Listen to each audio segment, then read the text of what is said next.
course, at the end here, I'll leave you guys all the raw footage so you can hear all the jet noises. Alright, we got some unique footage here. A takeoff from a different vantage point, from the right. It's flight of 2. We're going out just to do I think it's a Wizzo warm-up sortie. One of the more seasoned Wizzos was coming back to get kind of rehacking the airplane, and I was tasked as the wingman pilot. So we're just going to put 2 on the runway here at Butterworth, taking off north flow, I believe, on a sunny, hot Malaysian day. So it's kind of cool. You get to see the takeoff process from a bit of a different vantage point. So here we're running them up. You can see the other jet in my visor, and you can actually hear him running the engines up. And then here shortly, I will do the same. So I'm running the power up just a little bit, making sure engines are good to go. Hides are good, stirring the pot there. Making sure no FCS codes, no blink codes, no cautions, warnings. And then I give it a short count to 10, and we're off. So full burner, off the brakes, jet accelerates pretty fast. I'm just splitting my scan between, what is my lead doing? Is he continuing? Any issues with his jet? And then obviously staying on my side of the runway, accelerating. Get my hand there right near the gear, and look, gear and flaps come up like immediately right off of takeoff. Red light, the handle's out. That means the gear is up, out of burner. Probably doing 325 knots-ish. Since I'm the wingman, I usually would like to keep a little more speed on the jet. My lead's probably doing 300, so right off the bat there, at least 25 to 50 knots of closure. And right now, I'm just working the angles, trying to join up. Pretty sure I join up in about a mile spread here. That's the Straits of Malacca. Beautiful Malaysian day. Kind of Butterworth there in the background, and we're headed west. About now, we'd be checking into Mata, which is Bahasa for eye, and that was the controlling agency for the working area out over the water. So they had a really nice working area out over the water. Nobody out there. Really good for radar work, and flying without any conflicts. So here I'm just kind of working the throttles, trying to stay in a position. Ideally, you're using geometry and altitude, but if you're still under ATC clearance, you really can't be diving and climbing, fixing formation issues. But it's pretty easy when you're a mile out there and you've done it as much as I have. A little bit of aerobatics. At least I think that's what we're doing here. Putting some G on the airplane, doing some maneuvers. I can't remember if we were maneuvering in relation to our flight lead. We might have been doing a little bit of tail chase, which we often did.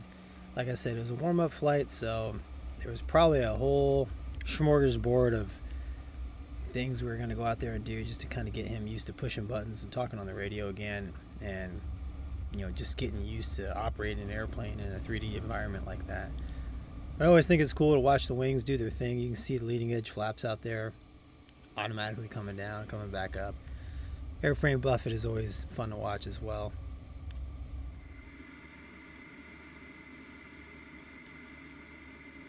One of the nice things about naval type jets is you can drop our mask. So I used to drop a mask all the time. It's a hot day, even at 20, 30,000 feet there with the AC going full blast. You're still sweating. And if you're doing dynamic maneuvering, it is flying fighters is a physical sport. So it definitely get hot sometimes. You'd splash some sweat up on the inside of your visor, and that was always the worst, because then you put your visor up and it would just smear, and then you can't see, which, as a fighter pilot, you want to have the best vision you can. All right, we're on the RTB. I've got the camera over on the other side, and that is because you can see out there the flight lead. This is kind of a Air Force TAC initial. We didn't do this a whole lot, so we're probably half mile in spread coming into the field. I don't know what altitude. I honestly, I don't even remember doing TAC initial in Malaysia until I was watching this footage, and I was like, oh yeah, I guess I did do it a couple times. But it's kind of fun. We kind of come over the base, split the runways, and basically I'm going to I'm going to match my flight lead. So he's going to go into the brake. He'll give me a double click on the radio or a little wing flash. There he goes. And there's the runway. And my job as a good wingman is to make us look good. So as long as he's got his wings cracked, I'm going to keep mine cracked. There was a road that we used to use that would dictate our correct beam distance there for downwind when we were doing north flow.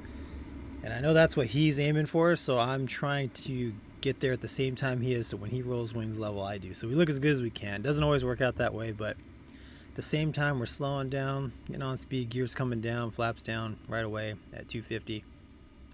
And now we're slowing on speed. So generally speaking, on speed, Legacy Hornet, 142, 143 knots, somewhere in there, and with full flaps. And a little trick that I was taught in the RAG was while you're in the brake, if you pull back on the trim castle on the hat there and just hold it back all the way, it'll get you pretty close to where you need to be. So when you actually configured, it's just a couple. Usually it was like maybe 3 clicks forward on the trim hat, and it was right on. There was another way that they taught us also, using the FCS page and putting some numbers in or trimming till you hit certain numbers. I don't remember exactly how to do it, but some guys did that method, which worked. Or you could just look in the HUD and trim it out via the E bracket, like the guys used to do it in the old days. So anyways, airplane on speed, 3 down lock, flaps full, hook harness skid, dispensers off, dash initiate is the landing checklist kind of that you run through. In this case, since I have a Wizzo with me, we're bouncing those checks off of one another. And now I'm just looking to hit my wickets here as I'm coming around off the perch through the 90 and then into final. And at the same time, I'm watching my flight lead because I don't want to be too far behind him, and I don't want to be too close to him here as he's doing his landing. So at Butterworth, they did not have Fresnel lens at all Navy bases that I ever flew in and out of. We had the ball there that we could practice landing. Obviously, Malaysia doesn't have aircraft carriers, and they did not have the Fresnel lens. So, I would just come in and you put the velocity vector where you wanted to land, and that would marry up with about a 3-degree descent rate in the HUD, and that's kind of what I would fly. And here on final, I'm just making sure. Yeah, that tower, I'm like probably thinking, man, haven't seen that before, the tower that just went by. But yep, so I'm watching my flight lead. He's probably at the end of his rollout right about now, and I'm looking for him to be on the cold side of the runway, which would be the side that he's going to taxi off of. So in this case, the left. And then big shot of power here right before we land, just to make it nice and smooth. No point pranging these jets in. So, and then landing rollout's pretty standard, just holding the center there and making sure I'm going to clear my flight lead. Get the airplane slowed down, idle boards for some aerodynamic drag. And then once the airplane gets slowed down enough, we take her off the runway. But yeah, that's a quick flight in the Hornet there from a bit of a different vantage point. I hope you guys enjoyed it, and we'll see you next time.